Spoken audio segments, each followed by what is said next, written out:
moves. And one thing that's been very apparent to wrestling fans in the everyday conversation is the fact how Charlotte just represents her father and her family's legacy way too much.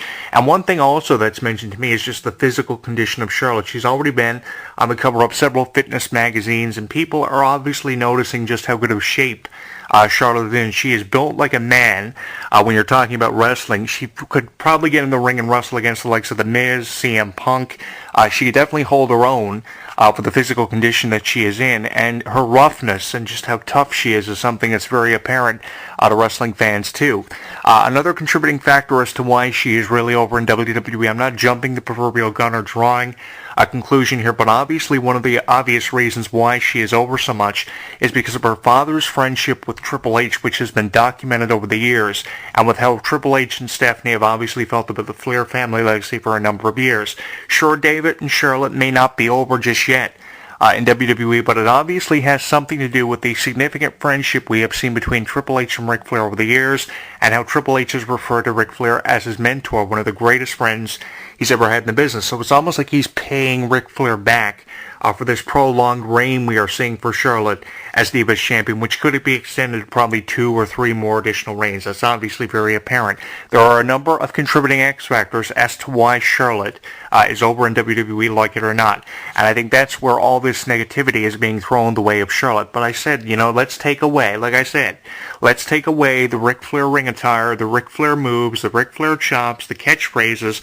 Let's change the entrance music and give her a different gimmick altogether and see if it's nearly as effective, because I don't think Charlotte would last probably 6 months going on her own, getting away from her father's legacy. Now, not to say Charlotte will not do that, because there could be a storyline where either Charlotte or her own father turns on her and she breaks away from that sort of gimmick. We've seen it with wrestlers of the past who have been following their father's legacies over the years, like Cody Rhodes. We saw it with Ted DiBiase. We've seen it where wrestlers have kind of turned on their family's legacies and kind of broken away from it. So we could probably be seeing the same thing with Charlotte down the road.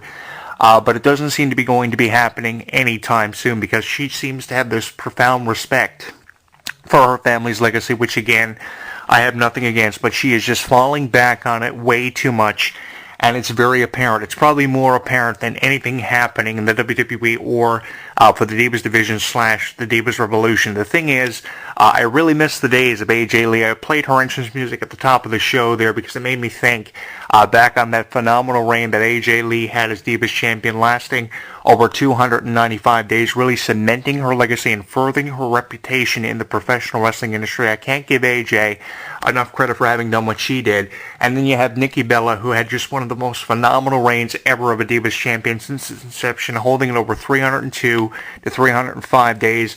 Going from there, not knowing she had a career-threatening neck injury, surviving that, going to be making a return after rehabilitation, and tweeting it out and Instagramming photos and videos and updates to her fans on the support they've given her through her neck surgery. I have a tremendous amount of respect for all of these divas, and we have come a long way over the last 10 years. We have gone from days of Trish Stratus, Lita, Stacy Keibler, Tori Wilson, Jazz, tearing it up in the Divas division, all the way to Divas champions like AJ Lee and even Caitlyn, who was a phenomenal Divas champion, Kelly, Eve Torres, to Divas champions like Charlotte, who we are seeing now. Is this the point that you would have seen the WWE's Divas division getting to in 2016 when you think about, years like 2004, 2005, and upward?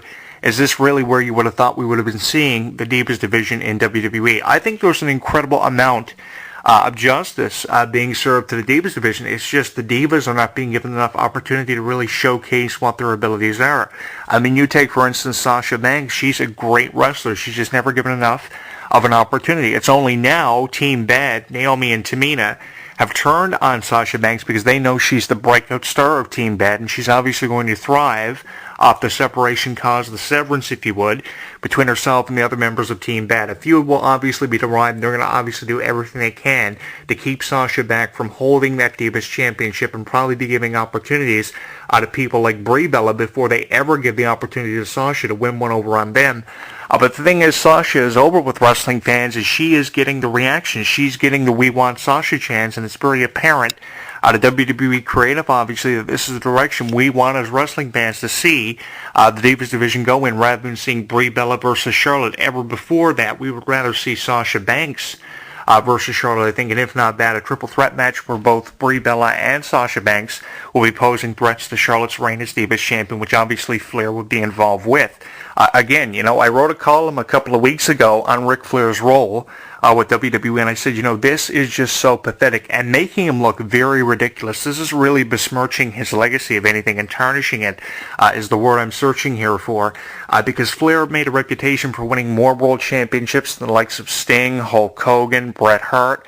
I mean, his family's name, as I just mentioned, is on the top of the top 5 list of family legacies. On that list, you have the Hogans, you have the Flairs, you have the Pipers, you have the Hart family. There are so many names that are notorious with this wrestling industry. He knows his family's legacy is at the top of the top 5 list, or top 10, if not top 5. And the thing is, does he really want to go this far to make himself look absolutely ridiculous? He did when he was referring to himself as the Captain of Space Mountain back in the day. And of course, he was addicted to women, and he just loved the wine. He loved the jet flying, limousine riding kind of gimmick. Really appreciated that, and he seemed to really be into it. And that's why we never see Ric Flair stay away from the wrestling business. If ever the phrase popular by demand, or doing something for over 25 years and not being able to walk away from it, was ever true, Ric Flair definitely has become the definition of it, and probably considered the greatest wrestler of all time for just how he conducts himself in the wrestling business. So he's the greatest of all time, allegedly, and he's gone from 16 world titles to being in the corner of his son, who never amounted to anything and was beat up by people like The Undertaker and WWE for a brief amount of time. And now Charlotte, who he's obviously the manager of and obviously has a license to be in the corner of, which is really ridiculous. And obviously you can't really blame me for having said the things I have about Charlotte and Ric Flair's appearing in written columns or for video blogs I had previously put together on this YouTube channel. But I just wanted to make everybody aware of what's really happening here, and of divas who should be over opposed to Charlotte. I think that someone like Sasha Banks and obviously Paige, who a lot of people are not fans of, and I don't know why, because she was the innovator behind Team PCB and everything happening for Becky Lynch and Charlotte. If not for Paige, would Charlotte have ever been given that chance to be Divas Champion and be riding high on this proverbial wave of momentum? I don't think she would. I think Paige is definitely a contributing factor to the pushes of people like Becky Lynch and Charlotte, and she deserves more credit than what she's being given. And I wish more fans and supporters were out there, could be seen by your eyes as wrestling fans for someone like Paige. I don't know what's up with wrestling fans not being fans of Paige, obviously because they don't agree with her referring to Charlotte as Baby Flair, because it's an accurate statement. That's the thing. It's very obvious and very apparent this is what's happening. I think we have more reason to be pissed off with how Charlotte is champion, and she has this lackluster challenges being presented by divas like Nikki Bella, who could beat Charlotte and tear the ring up with someone like Charlotte and make them look absolutely stupid and pathetic in matches with Nikki Bella, who have far more experience than what Charlotte ever does and has a number of championships on them. So I think that, with the accolades of these wrestlers over Charlotte, who she's being put in the ring against, I think this is ridiculous, and I think that someone's being paid under the table to be an influence or an influencer behind what's happening here with Charlotte. What's really going on? What's being undermined and overshadowed? What's happening behind these closed doors in professional wrestling? And do the writers or the people of executive power in WWE really realize what's going on here? Let me reiterate one thing that I said and have been saying over the last couple of months. Wrestling listened to its fans. Wrestling would be so much more enjoyable because wrestling fans know what they want to see and they know what will get over in the wrestling business. That's the reason for the We Want Sasha chance. And if we're up to wrestling fans, the program right now wouldn't revolve around Charlotte versus Becky Lynch or Charlotte versus Brie Bella. It will be Charlotte versus Sasha Banks because of their history on NXT. They've wrestled before on NXT. They have both been NXT champion, and they have been involved in phenomenal storylines and have demonstrated great chemistry. So obviously what would be over and what will be happening is a feud between Sasha Banks and Charlotte. Not saying that we're not going to see it, but we would have seen it long before now because you are prolonging the inevitable, and I wish that something would be done to correct what's happening for what's supposed to be the biggest thing in WWE, or at least according to Stephanie, who went as far as to endorse the Divas Revolution. But it seems like we are going back through the history, and we're just seeing history repeat itself in the Divas division with different women, but the same kind of thing being reiterated over the last 10, if not 5 years.